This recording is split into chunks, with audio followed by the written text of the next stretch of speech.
have the aftermath of my living room that all the parts from the UPS man and the USPS man have come today.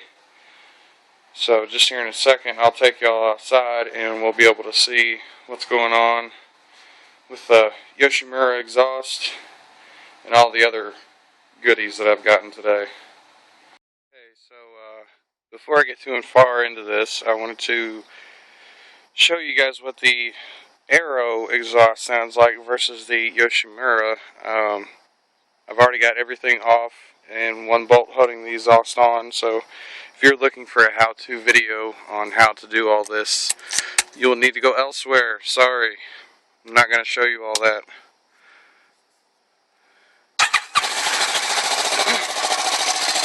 Okay, that's a cold start. There's the Aero.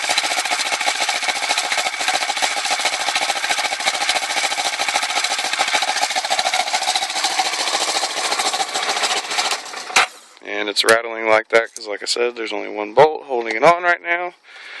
So when I come back, I will show you the Yoshimura with everything put back on and ready to go. Alright, and here we are back again with the Yoshimura exhaust. Haven't even started it yet, so this will be the first time.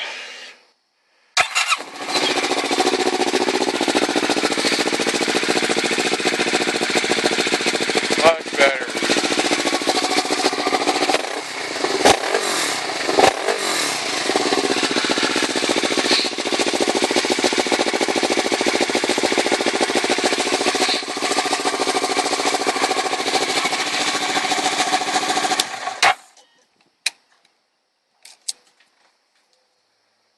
So there you have it, an Aero to a Yoshimura exhaust.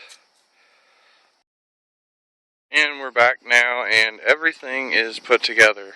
So what do we have done to this bike? We have the Kawasaki OEM grab handles, Ermax seat cowl, paint to match the bike, Yoshimura exhaust, custom decal set,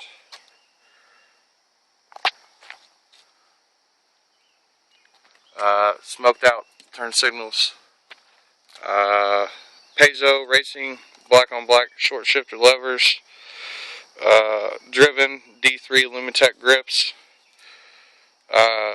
sport bars. I believe those are from Kawasaki. They were on the bike when I got it.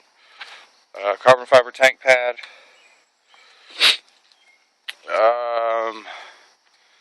zero gravity stock replacement dark windscreen, and I've got HIDs on the way for it, and I've also got a smoked out tail light with integrated LEDs on the way for it as well. There it is, my Kawasaki 2011 Ninja 650R.